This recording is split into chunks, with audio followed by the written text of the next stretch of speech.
Good morning, everybody. I hope you've slept enough. Welcome to A Way to Fuzzy Democracy, a lecture of the more socialistic part of the Congress.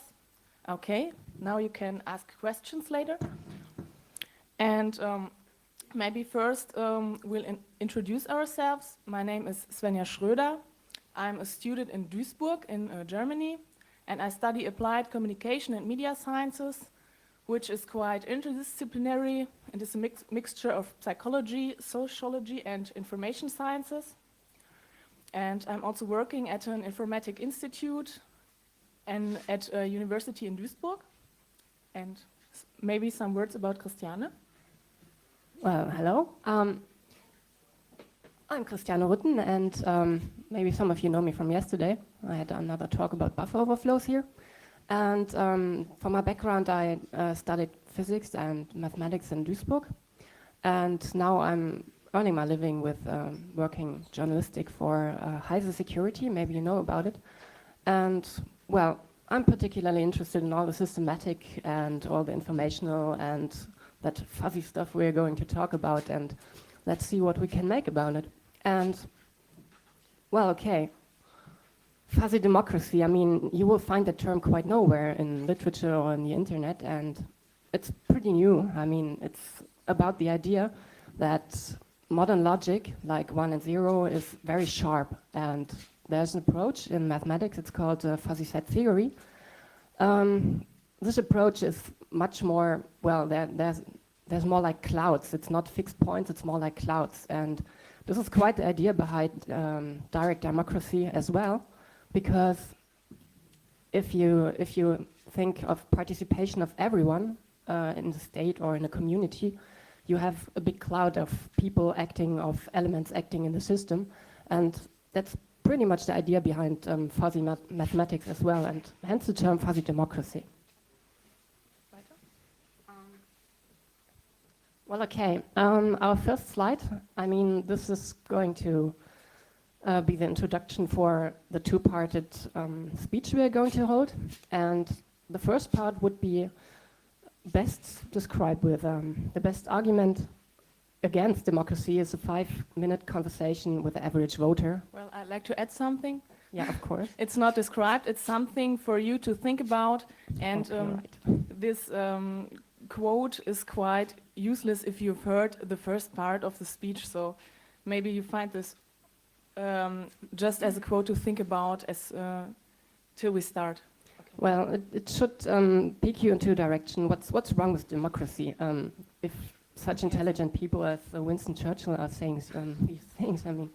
Okay, and the second part, we will be looking at modern communication and how it might change the way we think about and practice politics. So the first part will be held by Svenja. And would you like to tell what it's all about?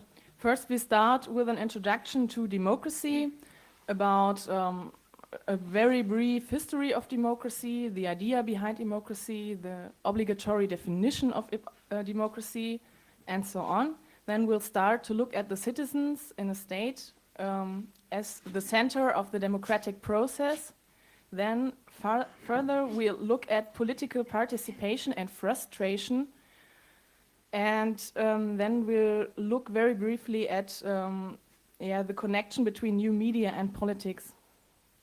Well, the second part that I'm going to talk about, it's a little bit about system theory and how we can apply to modern systems, state systems and political systems, and as well as information theory. We will make out that information is very much responsible for the relations between the elements in a system, and a little primer for fuzzy theory, how you can think about it and what you can make of it.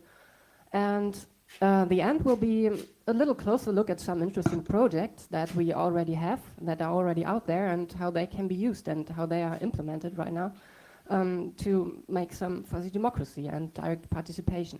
And that will be a quite extensive part of it. So I think we'll start then. Okay. And then we'll start with democracy. Where does democracy come from? There are the Greek expressions, which I cannot speak Greek, so maybe you just read those cryptic letters. And it comes from demos, which means the people, and kratia, I hope it's right what I speak here, and it means power, leadership, and strength, and you could translate it with leadership of the people. So and, democracy itself could be defined in the following way. There are two parts. First, democracy describes a government system where the people have the control over the government ruling over them.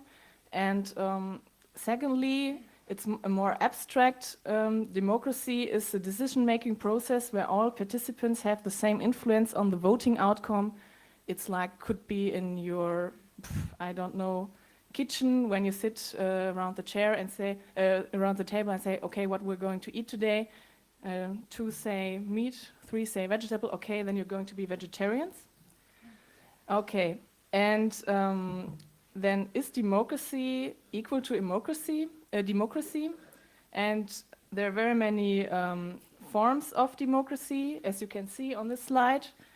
Those forms are not nearly all forms of democracy, and we will speak in this lecture of the democracy, but you have to keep in your head that it's not the democracy, but it must be democracies as plural. Okay, now a very brief history of democracy. The first democracy was instituted in Athens. It's called the Athenian democracy. Okay. Later it was instituted also in other polis, which means city-states. Those were those ancient Greek city-states. And yeah, it was quite new because, well, I'm not so very, very used to ancient history, but the poor people said, okay, we will also want to vote and take part in collective decisions. And democracy was instituted because there was a need for governance as collective decisions. So all citizens could vote, not only the rich, with a restriction that all free and male citizens could vote. For today circumstances, this sounds quite, well, what? That sounds quite archaic, I think. Yes, but in ancient Greek, it was quite revolutionary, we could say. Okay, this form of democracy, the Athenian democracy, was often criticized because of ostracism. I don't think that everybody knows what ostracism is. It was a process where people could be sent to exile by voting, so everybody could vote, and if somebody should go into exile, and if it was more than, let's say, 50%, the person had to go to exile. That's, well, not very nice. Okay. So in medieval times, there was nearly no democratic government in Europe. So it was only in some parts of Swiss and other states, but it was no democracy in a whole government in the state. And 1787, the American Constitution was the first democratic constitution, and the USA was the first modern democratic state, which led to a kind of revival of democracy. Okay, and let's come to democracy today. So we have to ask several questions. Is democracy holy? Is it untouchable? And is it the right form of governance? And it seems that democracy today is like a kind of last remaining, ethically justifiable modern form of governance. And there are no more contrasting government forms since the end of the Cold War and the end of the socialistic states. So we cannot just say socialism is bad and democracy is good, but this is, we have to ask if we could speak of a decline of the modern if we can speak of a decline of modern democracies, because democracy itself as a government form is maybe not, well, richtig umgesetzt. Yeah, right. Okay. Yes, the best. Please excuse my English. I hope you can understand me anyway. Okay, are there any questions so far, maybe? Okay, good sign. So let's come to the idea behind democracy. We'll start with a second quote. Citizen participation is at the heart of democracy. That means that the concrete individual with all its desires, fears, preference and interest is the center of the democratic process, which means all of you are the center of the democratic process and not really the majority. As yeah, okay. And we could speak of two central concepts, which means participation of the individual and opposition or veto as last cry for help if you are kind of drowned in kind of decision processes which concern you and which you didn't have the opportunity to take part in. So our meaning is that those ideas are best realized by direct democratic concepts. Okay, then the criteria of quality, or what has a democracy to guarantee. There are four major points. First, democracy has to guarantee the opportunity for participation. Okay, that sounds quite logically because otherwise it maybe won't be a democracy. And then the basic principle of civil liberty, which means protection from government authority, which is assured by basic rights and the separation of powers. And a second point is the guarantee for autonomous decision making, so nobody can tell you what you have to think or what you have to decide.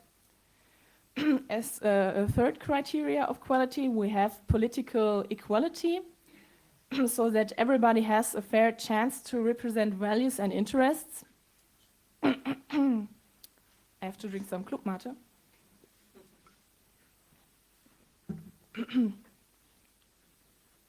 And as a fourth point, we have an effective and responsible government.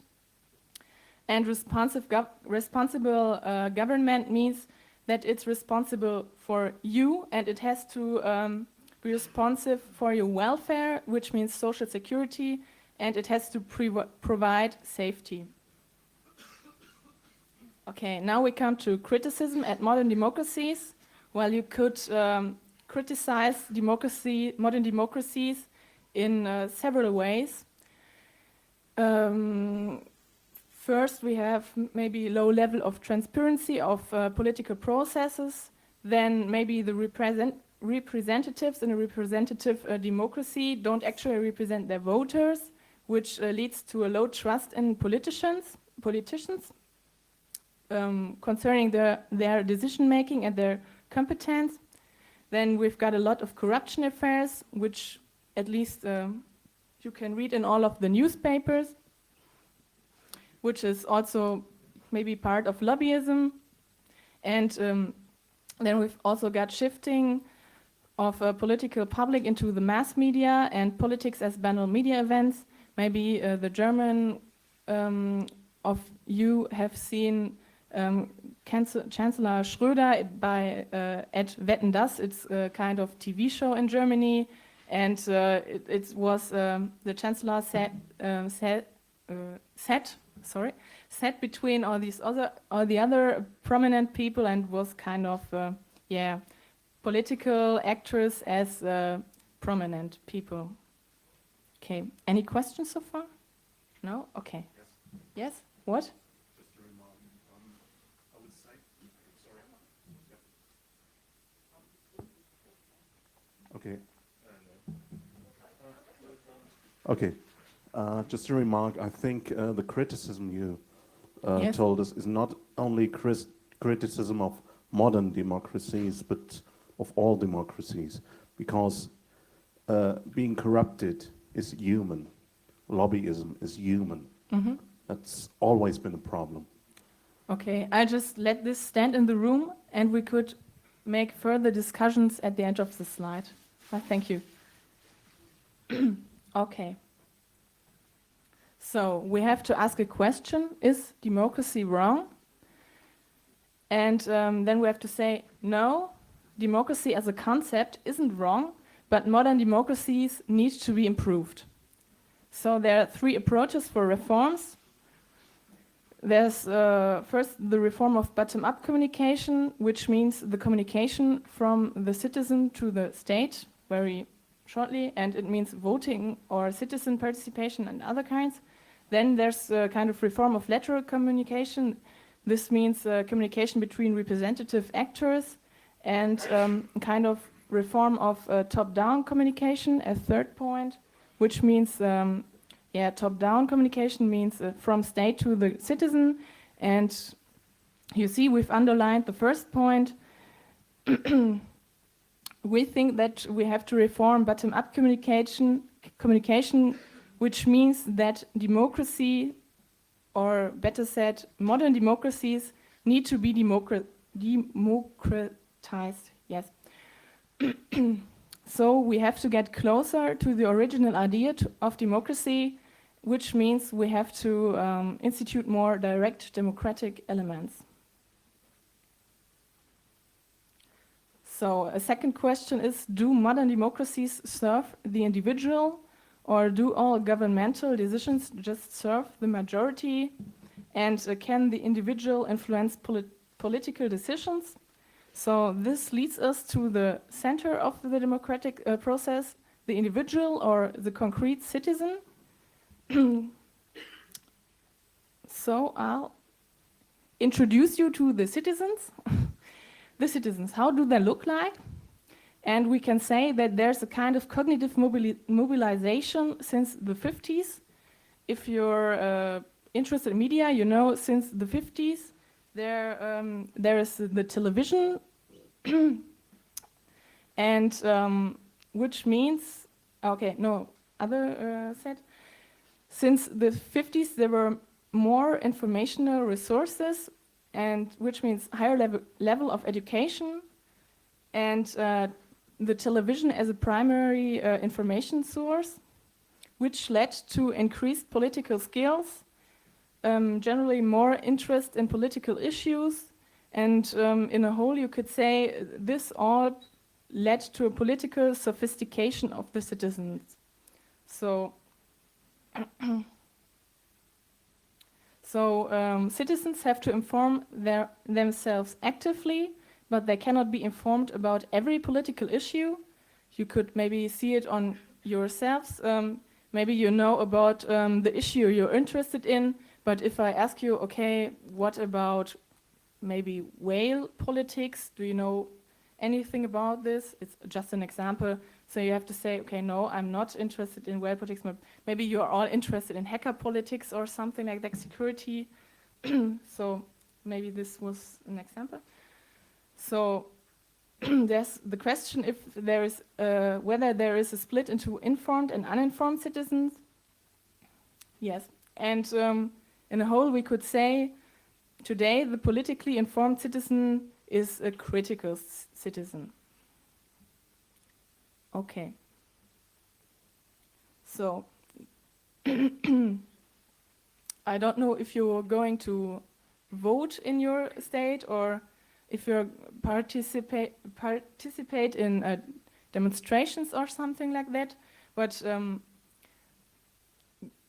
there are many some questions which are, why is the voting rate decreasing, or why are so many citizens demonstrating? And the central point of this is that voters have to think that they can influence policy, and if they think that they cannot influence policy, this leads to political frustration.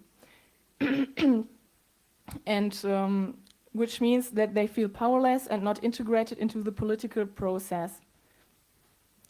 So this is getting clearer if I explain you the following slides, which lead us to political participation. There are several ways of political participation, which are basically conventional participation and unconventional participation. Conventional participation is institutionalized, and unconventional is kind of acting out of the system. I'll explain both forms later, more detailed. And you could say that citizens concentrate on forms of political participation which are up to their motivations and goals. Okay, then I'll explain the two forms to you. Conventional participation is traditionally voting, going to vote in your state, and two other forms of conventional participation is campaign activity and communal activity, but I think voting is the most important. So the voting rate is decreasing, and very, very many people vote just out of conscientiousness, not to influence policy. That says that, for example, in Germany, every 4 years, you say, okay, am I going to vote to influence my government? So no, I have to go to vote. It's a kind of, yes, I have to go to vote, but you're not going to vote to influence the parliament. So voting seems to have no direct influence on policy. Then unconventional participation are demonstrations or protests or civil disobedience and so on. There are very many various forms of unconventional participation. Maybe I'll explain civil disobedience. It's maybe not clear. Civil disobedience means acting against the law and non-violently because of ethical beliefs. Yes. It's kind of ziviler Ungehorsam in Germany. So in the past, protest was often the last desperate act of the public. Today it's quite common, and it remains a political instrument of minorities and repressed groups. And unconventional participation seems to be more direct and seems to have visible influence on policy. So there's a diagram which I thought you might find interesting, which shows us the forms of mainly unconventional participation. There you see it's very widespread. It comes from basic unorthodox political behavior to direct action, to illegal action, and even to violence. And so what can we do if voting seems to be ineffective and unconventional participation, well, leads us maybe to jail? And then we say that new and more efficient ways of participation have to be institutionalized. Okay, then we have to ask ourselves, the people are frustrated, but are they really frustrated of democracy as a concept or government form? And then you can say that the answer is a clear no, but the people are more dissatisfied with current democratic practices. Okay, so what can we do with a nation full of frustrated and critical citizens? The political alienation must be stopped. So if you go voting 100 times and nothing changes, you won't go to vote and you won't be interested in politics anymore. The uninformed citizens have to be picked up. It's always hard to inform if you have no idea what to do, so we have to pick them up and inform them by easily accessible information, and their critical thinking has to be stimulated and supported. Critical thinking is very important. So new technologies have to be exhausted to create new stimulations for participation. So you saw that at the television since the 50s. Everybody watched TV, and if there's some kind of political issues in the TV, everybody's informed. So yes, and we can state that fascination for new media is a powerful motivation. That's maybe because we all sit in front of our computers every day. Okay, so we have to ask ourselves if new media is a kind of last resort. Okay, then I want to say briefly something about the internet and politics. The internet and politics is an interactive process. You sit in front of your screen and you can participate actively. Television is only one way. Maybe television makers tell us another thing, but television is really one way. So everybody is a sender or has the chance to be a sender. There's no need for physical presence. And you have no temporal limits. You can go into the internet 24/7. There's no censorship, okay, in the ideal case. And we think that the internet has a great potential to realize direct democratic concepts. Okay, any questions so far? Yes.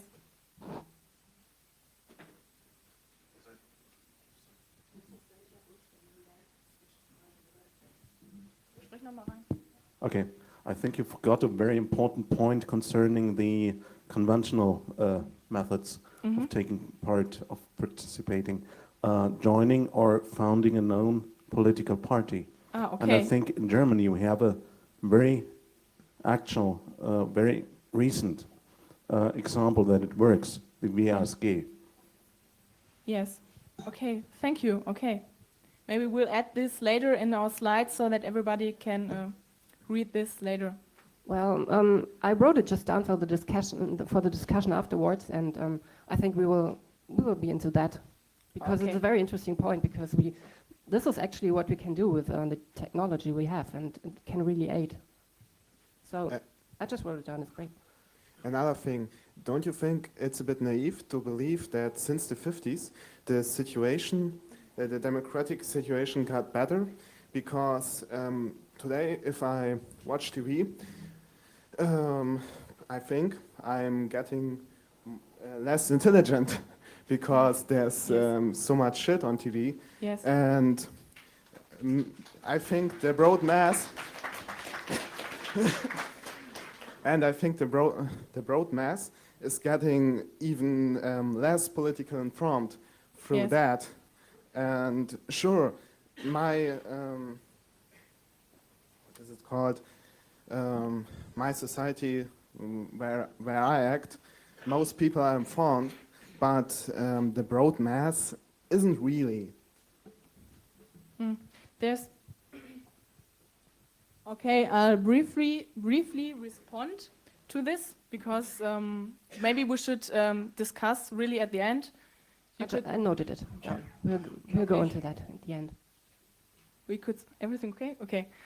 We could state that there's a split into intelligent people and really uninformed people in the media, but this is quite another point. So okay. Then maybe we'll discuss this later if you are okay with this. Okay, we've noted it. So then, Another pressing Oh. one.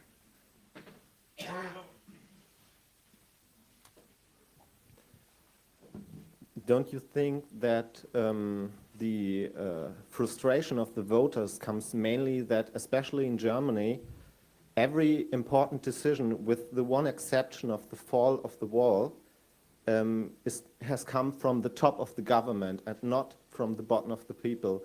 For example, the Hartz IV debate, people went onto the streets in great masses and nothing changed. Like Cole said, if the dogs bark, who cares? yes, we could say that demonstrating in the past always led to a kind of revolution. People went to street to have a revolution. Today, nearly, okay, it's a kind of, yes, it's not everybody, but very many people are demonstrating, but not to have a kind of revolution, but to make reforms. it's kind of more common today. And this kind of trend, and so this is why it seems, compared with the past situation of demonstrating today, doesn't change anything. Okay. Is this okay as an answer? Okay. I think we'll pick that one up for the end as well. I Yes. mean, we would love to discuss this because it's quite interesting what you said about it. Maybe one point to kind of hold back. I mean, I'll write it down. Otherwise, I will continue with the next part then. Yes. Okay, then it's Christiane's turn. Yeah.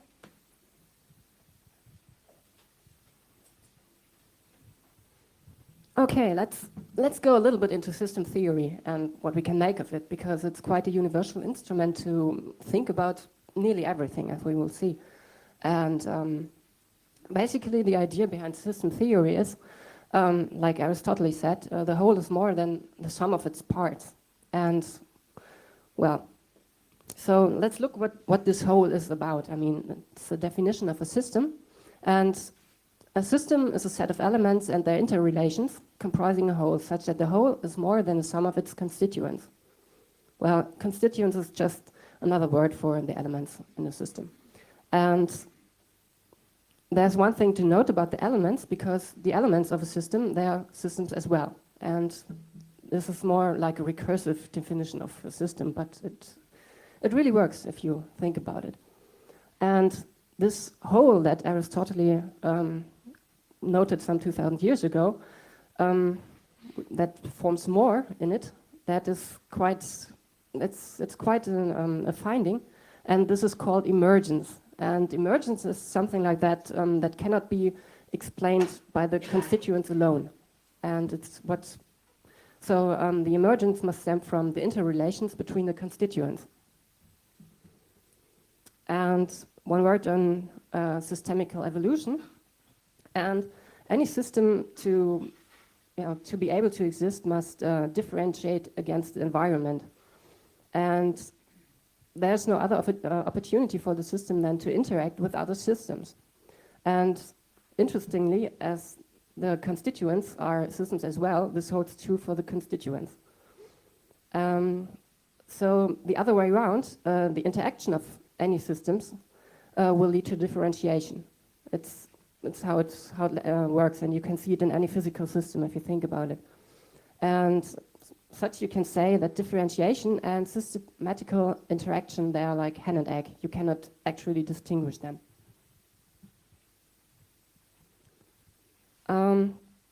Now it's a bit of information theory, and you can say that a sender never really can transmit a message as he meant it to the receiver. And you can split it up into that a sender actually creates potential information. And this is some sort of definition, because you can just produce words or sentences and so on. And it's just a question, what does the receiver make of it? So it's a question, how does the receiver interpret my potential information? And this will be according to the receiver's own level of differentiation. Well, you can say by the knowledge or well, intelligence or whatever you may think of the receiver. And actually the receiver will learn will learn by improving its ability to differentiate. And forget about the B at the end. So you can always say that transmitted information, the actual transmitted information, is just a subset of the potential information that has been created. And you will always find reduction in such a process. So generally, this is a very simple model of the communication in the modern representative democracies. You will find that almost any political discussion takes place between the representatives, and that's where the criticism of lacking transparency comes in. Actually, there are media reports back to the people, but that is very selective, and the people can communicate with the representatives by just voting, or maybe by referendum, but that's quite seldom a case. So we can actually see how this reduction of informational flow will have an effect on that, because yeah, like I said, the voters in the system, they communicate by casting votes mainly, and petitions are rather uncommon, and other forms of direct participation in a conventional way. The communication backed by the media, it's usually suited for the broad interest, and those people with special interests and interest for special content, they must actively go around and search for that, and that's quite a lot of work. And so this step must be easier, I mean, to get to the information you really want. And there's even more reduction in the communication between the people and the representatives, and actually within the communication of the representatives as well, because usually the information that you gather and that are really there, the potential information, it gets reduced. It's like a 49% no and a 51% yes. It will be reduced to a simple yes, and that's just a reduction of information, and it takes place anywhere. And that's really bad if you want to see that information flow is really the key point to all of this. And this is a point where fuzzy logic actually helps. We will see a bit about that. So the information flow, if it's reduced, so from a systematical point of view, you will see that the interrelation between the elements is reduced within that system. And quite funny about this systematical view and system theory is that you can really apply to everything. I mean, it holds, of course, true for material systems, as any physicist will tell you. And it becomes more and more clear that it works even for states and for even psychological processes. And states and international companies are interrelated systems. On the other way, they form the constituents of a larger system with an emergence, of course. You can go into the states, which are constituted of governmental organizations, non-governmental organizations, and companies, communities, and the people voting in them. And it's just a point of view, it's quite relative, everything.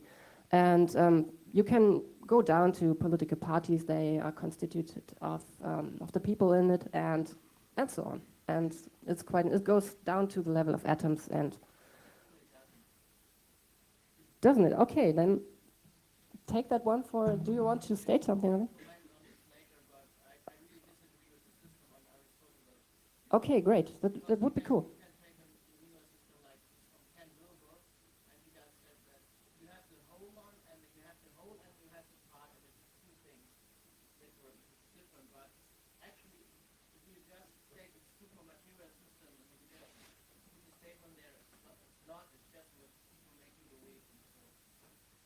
Okay, great. Yes, thanks. It's a good point. I mean, okay, as I said, there's fuzzy logic about this. What's behind it? I mean, fuzzy logic is nothing more. It's a well, yeah, how is it called? It's a subdivision of fuzzy set theory, actually, and basically it expands the Boolean logic we all know from a simple set of 0 and 1 to the whole interval of 0 to 1.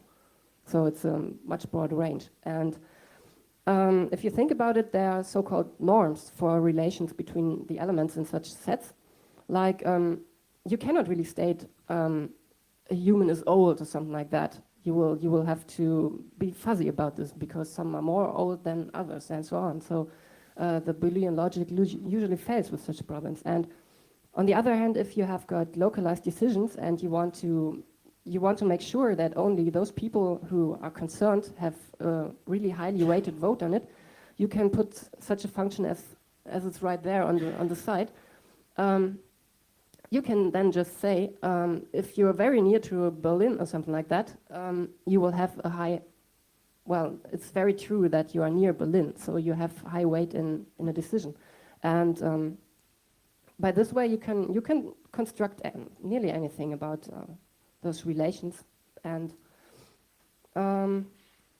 with those norms and relations, you can build very simple sets, actually, of messages. No, it's not messages, it's Aussagen. I just say it in German because I just missed a word here. It's just simple. Thanks a lot. It's expressions. There are simple expressions like if A and B are C, then D. It's nothing more like that. But they operate on fuzzy and changing input variables. And these systems, they are called expert systems. And you can do great things with that. Actually, your favorite washing machine does it. And there are a lot of technical uses for that. And some companies run their whole production line on fuzzy theory and this fuzzy logic. And basically, if you make such norms and expert systems, these are pretty well subject to political debate. You can debate how it's better to put the function you see there. You could shift the curve to the right or to the left or whatever you think is right. That could be part of the political discussion and debate and put it on the vote. So I think there are some lessons learned from the theory behind this. And to put it a little bit scientifically, you can say any sufficiently interrelated constituent has direct influence on the system as a whole. It's something you can learn from the system theory. And most people will know this as a butterfly principle. And butterflies' wing flap will cause thunderstorms somewhere else in the world. And you can also say that direct democracy really serves the individual in it, if it's under the condition that it's highly interrelated into the system. So to turn all this around, if in a state or a community the interrelation of people as constituents is reduced because they just can vote every 4 years and there's no communication back, then it will less and less influence the system's differentiation and evolution. Yeah, more lessons learned. You shouldn't reduce all the votes you have and all the decisions you make just to a simple yes or no. You should remember what it actually was distributed like. And basically, this leads to, if you take them as variables into your expert systems, that you can change them at any time. And also these results, they actually are reusable. Because if they change from time to time and anybody can change their vote on something, you will have direct influence on any system that's actually in place. That's if you make expert systems from all that, it's pretty neat actually. There's of course lots of more to be learned from that, but I cannot think of anything right here, anything more right here, and it would be part of a discussion or something like that. But basically one can say that one of the key findings is that information flow and communication is the key to system evolution. And the good news about all this is that we're already pretty good at communicating with the internet and so on. And at this point, I'm going to introduce some of the projects that I found on the internet and that were brought to me and that can be used for political participation. One thing that I came across it is called Devotee, and that's the Debian voting engine. I mean, most of you will have heard of the Debian project. It's a Linux distribution that's produced by a free developer community, and they have developed a voting engine, and you can find it at debian.org/vote. And it's based on open communication over mailing lists that anybody can actually subscribe to, and even anybody without any restriction can make proposals. That's quite interesting about it. And to actually have this taken by the devotee engine, you need to have supporters within the rows of the developers who actually can vote on it. But basically anybody can make a proposal. Then there will be an open discussion over the mailing lists for at least 2 weeks, and then the proposer can anytime call for a vote if you think it's fit. And in the end, only developers are elective, and it's quite okay because you need to have some sort of limit to the people voting to this, because it's a very special project. It's just a Debian Linux project, and so it's quite okay to not have anybody vote on it. Basically, they work on the condorcet method for the candidate voting. I don't think I will go into that, just note it if you don't You can look it up in the internet what it's actually about. It's like a system for how to get results from the votings. There's another interesting project that was brought to me by mail. It's called the Democratic Experience. It's demx.org, and they've got quite a new way to go about this. They say just ask everybody on everything and see what it's going to be. And anybody in the system who takes place can open a vote, or they call a question, and anybody can add answers to these questions. And at any time, you can change your vote into what you ever think is good in the course of the discussion.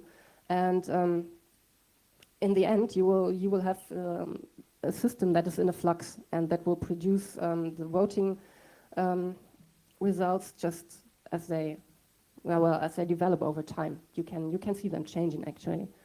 And they too use the Condorcet method for making something from those votes. And there's one specialty to all this, because all the discussion that is needed for decision finding and for voting and so on, they're external. You have to arrange something over mailing lists and forums and so on. And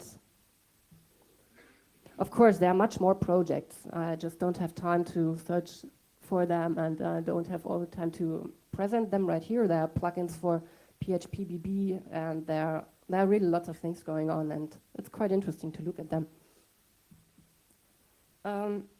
Let's go into some techniques that we already have that can aid our communication in political systems. It's just the RSS feeds or atom feeds or whatever you are using, because they give you the ability to subscribe for proposals and discussion thread and votes and whatever you like. I mean, according to your expertise, if you're good at mathematics, you will go to statistic people or something like that, or if you're good at, at healthcare, you will go into that sector and just take the information you really want, and it will come to you actually, and that's a great deal, I think.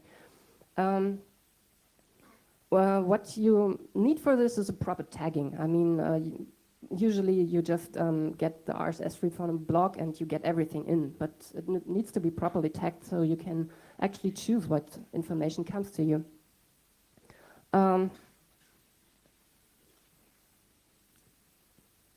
Okay, RSS feeds can be very perfect within combination with the slashdot principle, which I will tell you on the next slide, to minimize the amount of text you have to digest. And we will see in the next slide. And what is very interesting about this is the point that you don't need to be physically present at some discussion rooms or whatever the actual politics today take place in the Bundestag or wherever. You can do your politics in the evenings and free time, and just a bit of politics, but if you have lots of people doing a bit, you will end up in having more. That's my thesis on this. So what's about the slashdot principle? Slashdot, it's www.slashdot.org. I mean, most of you will know this. It has a very advanced discussion rating on it. And only those postings above your personal threshold are actually displayed directly. And you have to click through to all the postings that are below your threshold. And all the information is there. I mean, and the people can tell the most stupid things in there. And it's quite funny to see that the mass of the people reading this are actually able to distinguish between good postings and bad postings. And good and bad, I mean, you might see it in the Heise forum, usually means, yeah, that's my opinion, and no, that's not my opinion. And there's no good in going through a discussion just slashing around with opinions. So if you look at Slashdot, it looks quite different. You will see the informative postings up there and not those who are bragging for opinion and so on. And so this supports the thesis that the mass, actually, if you let them vote on something, they will find something okay about this. And I think, and this is actually my personal proposal, that most people, even the undereducated and so on, when they take part in discussion, they can distinguish between good discussion and bad discussion, and between good arguments and bad arguments. Okay, and the Slashdot principle, it's quite expandable if you think about it. They are quite simple right now. They've got informative, funny, and what was, I think, one or two more categories. You can put much more categories into that, like spin doctrinist, like making opinions and so on, and like expert level if you have to go into a higher education, go through a higher education to follow the discussion and so on. You can extend it as well by a proper tagging system that it right now lacks. That means you can have all the tags you want, and you can just take those tags that you're really interested in. They've got something like that on a higher level. They've got branches of the whole Slashdot system, like techniques and communication and social stuff and so on. But you can make it even on a lower basis. If you are discussing with many people, you will want a proper tagging system. Okay, I have to hurry up a bit. Okay, what's about the Slashdot principle is the personal preference for scoring. You can just say, hey, I want all the expert level discussions because I'm highly educated, or I just want the funny ones because I want to laugh in the evening. So that's a great thing about Slashdot. So there's more that we already have. It's PGP and new PGP, the open implementation. It's just for digital encryption and signatures. And you can actually use it for a secure cast of votes. So that if you want not anybody to have the ability to vote, you will just accept those votes which are signed with a key that you trust. And you can actually make this, you can make partisan involvement through a centralized signature system. That means if you want to be able to vote in a discussion or within a party or within your community or whatever system you're in, you will just have to get the right signature on your key, and there you go, and then you can take part. And there's one more way to build this involvement. It's a web of trust. I mean, if I trust you for my party, I will sign your key and then you're in. Or maybe you need 2 signatures or whatever, you can think about it. You can build webs of trust, and you can build trust chains. And that's quite interesting because if there's any misuse about this, you will see where in the trust chain it happened. If there's a really, maybe you have 10,000 people in such a web of trust, and you will only have 5 or 10 people who really want to do bad things with it and go and play around with it, you will actually be able to trace it back and cut the trust chain right there where I think it's a problem. You can make that a debate. So what are the problems with the modern communication? Basically, if you have anybody discussing on anything, you will have non-experts discuss with experts, and that will usually go very wrong. But those expert systems can partially solve that. I mean, those experts will be able to build pretty cool and pretty nifty expert systems, and you will just put the votes in there that are cast by the people that are not so very much involved into the higher level decisions. But in the end, everything is open. I mean, it's built in such a system. Everybody can see anything. I mean, you could start trying with encryption, but usually that will fail anywhere, somewhere. And this transparency, it might help manipulation. On the other hand, you have the ability to make network analysis on it and gather quite a lot of information on the people in there. And the built-in transparency, it might be a very big disadvantage in a generally secretive environment. DRM might help with that, but the interesting point is that all this will cease with the prevalency of those open systems. I mean, if anybody is open, there will be not much an advantage to the openness, to the secretiveness. Basically, there's a technical dependability, like on the internet infrastructure and the computers we have, and we inherit all the problems from that, like denial of service, and you will have to really look for fallbacks and redundancy in case of the people are coming with their botnets and just want to make a denial of service, and your political system goes. It's a bit tricky, I guess. Actually, the technical stuff requires internet access and right now some decent technical skills. And in the end, it's a lot of work to implement a really usable system. So what to do? Let's start small scale. I mean, make your local CCC act in such a way and with such a system, or make your party that you think it's good. Make it based on some systems that you think that work. Use it for your local club or small company or your interesting group or wherever you think it's fit. Let's just play around with it. I mean, it has to start somewhere, and then just grow bigger by creating new interrelated systems for it. I mean, just many small systems. If they interrelate, they form a big system with, well, some big emergence. I mean, we will see what that's going to be. So Maybe this is also described by the term grassroots revolution. I don't know.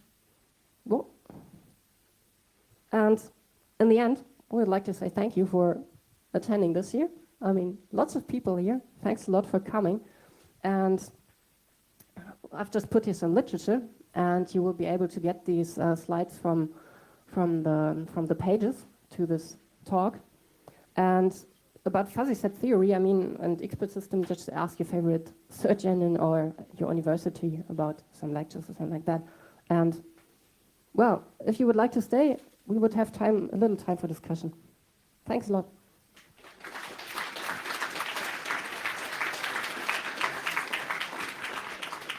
Maybe is the next lecture person here already, or?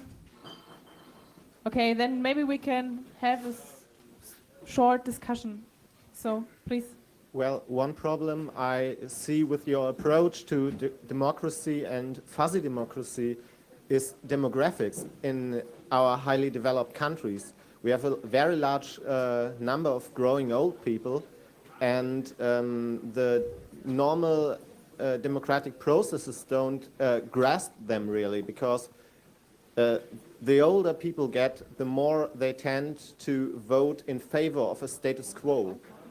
And so even if we have a highly informed community, that doesn't mean they vote in favor of logical or to the favor of the whole community.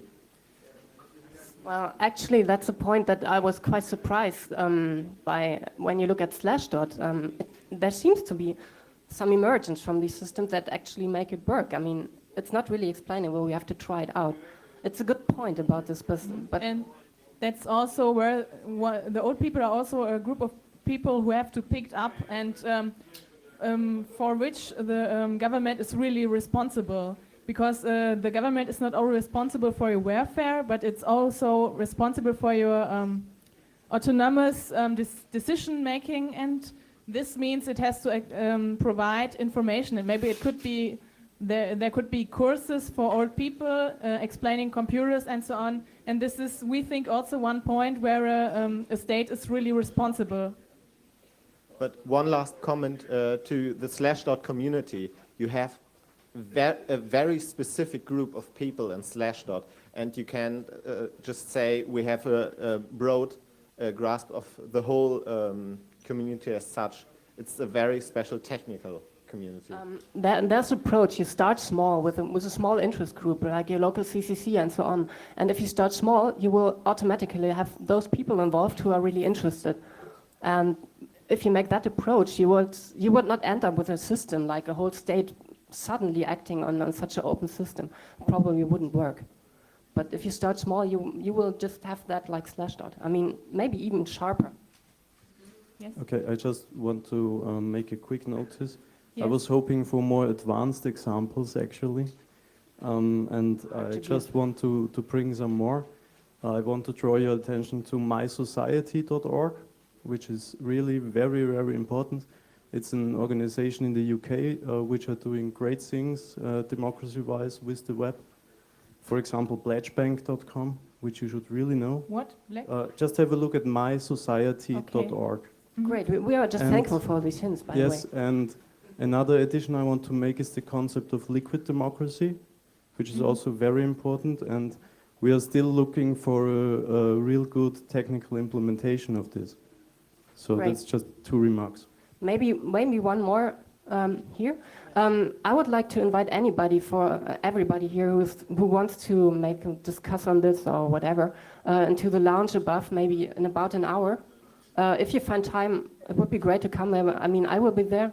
will you be there? Yes, I Okay, think so. because it's really great to have this discussion here. I mean, Just a technical comment.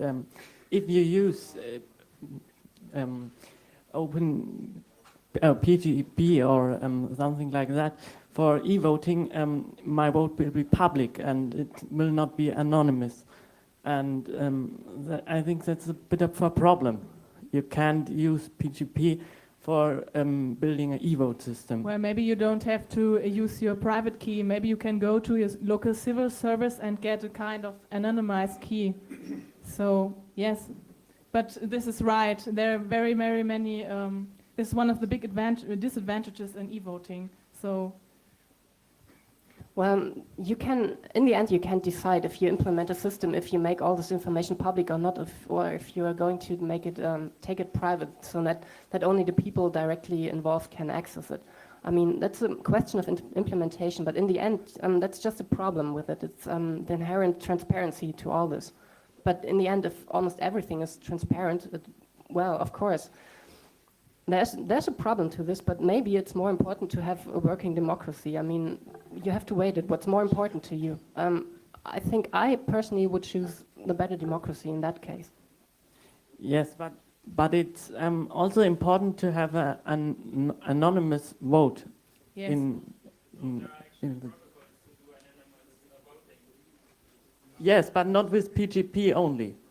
Of course, there's more to it. Okay, I would say let's free the room for the next speech. Yes. And Maybe we could maybe in an also- hour up above in the lounge, and would be happy to see you there. Thanks.